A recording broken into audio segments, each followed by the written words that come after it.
Hey everybody, I'm Some Loudmouth on the internet with an opinion, and here are 5 highly problematic, and by problematic I mean batshit motherfucking stupid things about Ghostbusters Answer the Call. It's completely unfunny. Remember everybody, jokes are not really jokes, and all speech is political speech. Thus, every single unfunny joke in Ghostbusters Answer the Call is a political statement against the audience's intelligence. The movie is painfully unfunny from beginning to end, and what is worse, the movie barely seems written. All the dialogue feels like I'm watching an unrehearsed Saturday Night Live sketch. Like all the actors are simply coming up with this on the spot, and none of these actresses are funny enough to come up with good material that way. This haphazard and lazy way of sticking the story together is really apparent when comparing it to the original movie, which is noteworthy for its many quotable lines. As a duly designated representative of the city, county, and state of New York, I order you to cease any and all supernatural activity and return forthwith to your place of origin or to the nearest convenient parallel dimension. Human sacrifice, dogs and cats living together, mass hysteria. What made the original movie so well remembered is that all the original characters had very distinct personalities, and the jokes were able to flow from there. Ray and Egon both play the straight characters, and the comedy comes from when they say completely absurd things in such a straight manner. Though the characters are distinct, as Egon is more overtly how you say autistic in his bluntness. We'd like to get a sample of your brain tissue. Okay. Do you have any hobbies? I collect spores, molds, and fungus. Bill Murray's Peter was more of the one who says overtly funny things, Go get her, Ray! which worked because he played off the serious performances of his co-stars. We came, we saw, we kicked its ass. What is so bad about Answer the Call is how totally lacking in personality most of the characters are, with one exception who has too much personality, but I'll get to that later. You have Erin, played by Kristen Wiig, being the straight woman character. Melissa McCarthy's Abby pretty much has no character whatsoever, other than she is a scientist and for some reason talks about soup. Are you kidding me? What? I got one wonton. I got a tub of soup, and I got one split wonton. Look at that, just floating there. Your ass used to be beautiful. The worst is definitely Kate McKinnon's Jillian Holtz, who I guess was supposed to be the odd Egon type member of the group, but instead of capturing Egon's hilarious, non-responsive character, her form of comedy is just to be doing random odd things in the background, none of which are remotely funny. None of these characters are remotely funny, despite the fact that they constantly seem like they're trying to be funny. What is ironic is the original movie at times felt like it was trying to tell a serious paranormal thriller that just happened to be really funny, but it didn't feel like it was throwing that at you all the time. This movie is the opposite, never taking itself slightly seriously, and actually ironically being less funny because of it. But do you want to know how much this movie's unfunniness has really hurt people? I happen to have a letter that was sent to me by a dear friend and subscriber of mine named Hassan. He happens to be a black transsexual lesbian Muslim, and he sent me this incredibly touching and sad story. I attended the premiere of Ghostbusters Answer the Call. I was someone who thought I was open-minded about the movie and believed that only men could be sexist. I politely got my popcorn and sat down and watched the movie, and the movie started playing, and as I saw Chris Hemsworth trying to be funny, I felt pain in my heart that could potentially lead to PTSD. I sat there as my heart began to pound like Triggly puffin heat, and it felt like terrible comedy was about to burst my heart out of my anus. I honestly tried to be polite and smile through the whole thing just to save face, but about halfway through the movie, I couldn't help it. I made an audible groan. After that, the audience turned on me. They started screeching like owls on their periods as they descended on me, calling me a sexist pig and telling me to check my movie privilege. That's when Kristen Wiig and Leslie Jones called for me to be booted from the theater. Quickly afterward, Amy Schumer gave me a vicious stare and said she would sit on my head till it exploded if I didn't remove my tranny ass from the theater. I ran out of the theater, fearing for my very life. Well, I have to say I am so sorry that happened to you. My heart breaks for you. I assure you that if I were holding an event with my maybe 15 fans out there, that would never, ever happen. And you want to know why? Because I am the pillar of virtue. And I will signal that for all of YouTube to hear. Remember, laughing at this movie validates it. Don't validate it. It has a racism problem. And it's the best kind of racism too, the lazy left-wing Hollywood kind.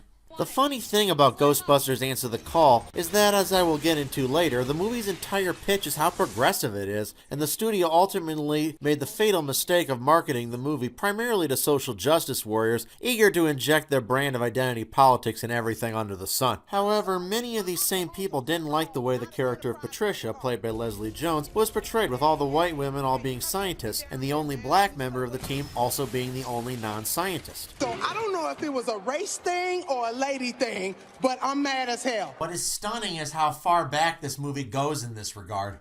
The character of Winston, played by Ernie Hudson, was also not a scientist, but in many ways was the most relatable member of the team. Do you believe in UFOs, astral projections, mental telepathy, ESP, clairvoyance, spirit photography, telekinetic movement, full trance mediums, the Loch Ness Monster, and the theory of Atlantis?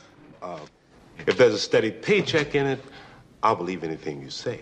Basically, he was your average working man of the group. This is something most of the audience could relate to. He was just your average guy trying to get a paycheck and earn a living.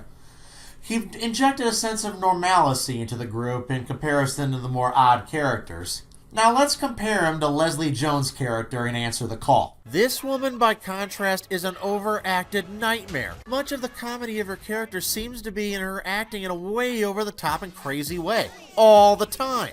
The really ironic thing is that Ernie Hudson's character from the original movie seemed, if anything, far more progressive than the portrayal of Leslie Jones in this movie, despite the fact that the original movie came out 32 years earlier. One feels like a normal, everyday guy who happens to be black, and the other one feels like an over-the-top comedic stereotype. That might work if she was funny, but as we all know...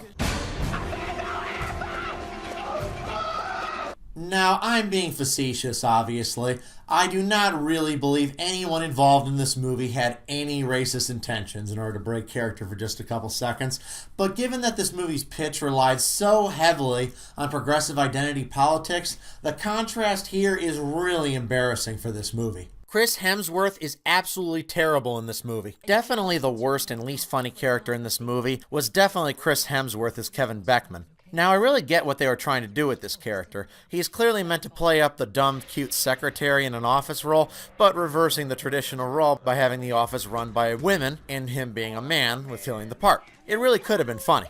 Now, Chris Hemsworth is capable of being a charming actor if given the right material. But in Ghostbusters Answer the Call, nobody even bothered to try.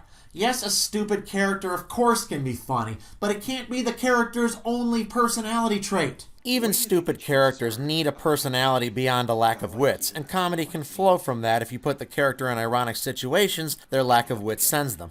If he had been an egotistical macho stereotype, that could actually have been funnier, or something that grounds his stupidity in something resembling a personality. As he is, though, there is absolutely nothing to this character. The character is just stupid in a way that is odd, and very off-putting, and never funny. Like he behaves in a way that makes no sense, even for a person of low intelligence. Though the way the women keep him around despite his complete and total incompetence is kind of the closest thing that anything involving this character comes to actual real-life commentary, as it does kind of point out the fact that women are just as likely to put their own shallow aesthetics over who's best for the job as men are. But despite that, I still see this character as a huge missed opportunity. It has a stunning hatred of the original movie's fans. Seriously, the filmmakers of this movie are just a couple steps behind Derek Savage or Lacey Green in terms of inability to handle any criticism. When the original trailer for this movie premiered, it had an overwhelmingly negative response, quickly gaining the reputation of being the most disliked movie trailer in history. There was also the fact that it flat out lies and tells the audience, saying that it's in the continuity of the original movie set 30 years later, when in reality, it is a remake that is not in continuity with the first two movies whatsoever. Sony's strategy for combating all this negativity has been a new phenomenon known as shame marketing. You saw a similar strategy when Michael B. Jordan was cast as Johnny Storm. There was a massive attempt to portray all criticism of his casting as racist, who should be ignored, including from Jordan himself. When famous comic artist John Burr suggested that racially recasting characters was a bad idea and that it would be better to simply create new minority characters, Josh Trank compared him to a neo-Nazi. As always, Josh Trank is a model of class. This, of course, blew up in the studio's face as the movie proved to be a critical and financial bomb. Sony the following year saw how well shame marketing worked for Fox, so they thought they'd give it a try. A lot of these guys, who... Terrific fellas. Yeah, who seem to have, I don't know, maybe very empty lives, are upset because they say, oh, well, we can't have female Ghostbusters because only men can fight imaginary ghosts in a make-believe movie. Yeah, But then what they don't say when they're typing is that, like, 1 minute after they type that, their mom's like, get upstairs and take out the garbage. You're 45 years old.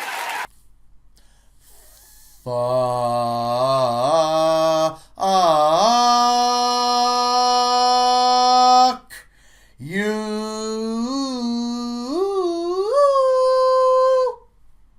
Even the movie's director, Paul Feig, said, geek culture is home to some of the biggest assholes I've seen in my life. What a lovely person. Isn't that just the kind of fellow you want to support with your hard-earned money that you got from your 9-to-5 job?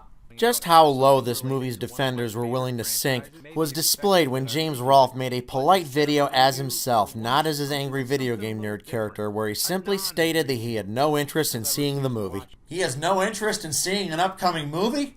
What a monster! Burn him at the stake! Keep in mind, Rolfe never once mentioned the gender issue whatsoever, and yet he was the target of an insane feminist hate campaign. Feminists and other left-wing websites exploded with articles personally attacking him. Not only that, many went as far as to attack the man's wife for being with him. Internet feminists, a model of pure class.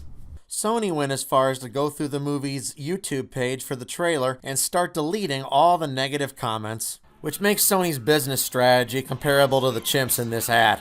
Just thought you might want to know, sales aren't up, they're down.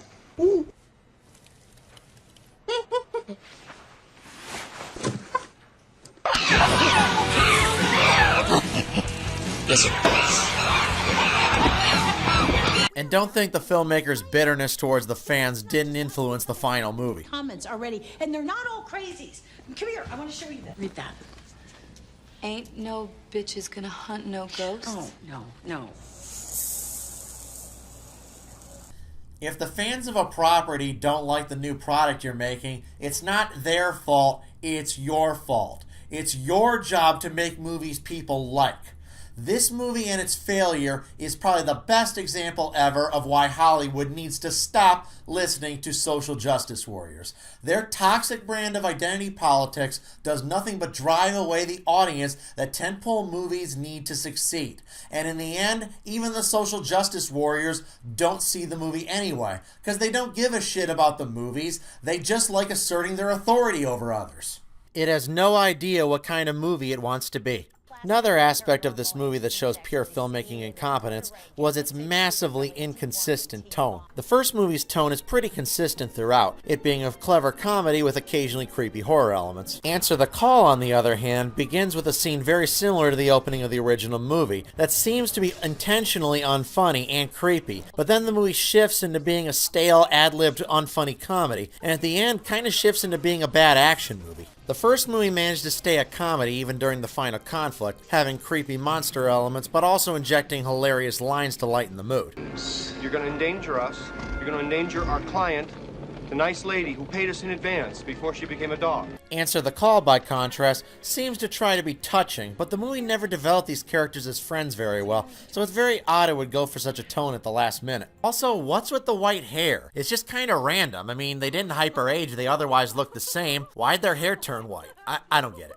Ghostbusters Answer the Call repeats many elements taken from the first movie, but nobody involved really seemed to have a love or understanding of the original movie to really understand what made these things work. Ghostbusters Answer the Call is a microcosm of everything wrong with the Hollywood system. Sure, it's far from the worst movie I've ever seen. It has a couple mild giggles, the plot isn't the worst I've seen, and it had a few cool visuals, so yeah, I've seen a lot worse than this. But what I mean is this movie is a product of a Hollywood system that totally botched one of its best properties. The whole point of remaking Ghostbusters, or in general making a Ghostbusters movie for the first time in 27 years, should have been supposedly to appeal to the nostalgia of longtime fans. Yet the movie movie, and especially the marketing campaign, pretty much did everything in its power to alienate or worse, insult fans who grew up with the property. Sony reacted to the backlash with nothing more than marketing virtue signaling, trying to shame the movie-going public as sexist if they didn't waste their money on it. I am so thankful such a thing failed so spectacularly. People didn't boycott your movie because they were sexist, Sony. They boycotted it because it was clear that everyone behind this movie was determined to use the nostalgia and familiar brand pushing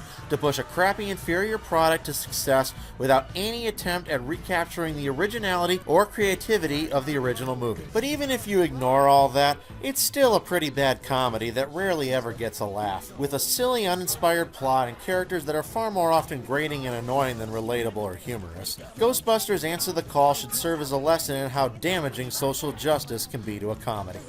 Besides, everyone knows that the real sexists out there aren't the people who didn't like Ghostbusters Answer the Call. No, it's people who prefer Angel over Buffy. Oh! The hardest part was only picking 5. I'm Some Loudmouth on the internet, you just heard my opinion. I'm a cock, fuck my lover, fuck my sister, fuck my mother, fuck my country, fuck my race, then finish on my face, and then hell I'll drink your cream. Just let me lay between you and my wife after you have your way. If you like this video, please consider making a donation to my Patreon. Thank you. Your ass used to be beautiful.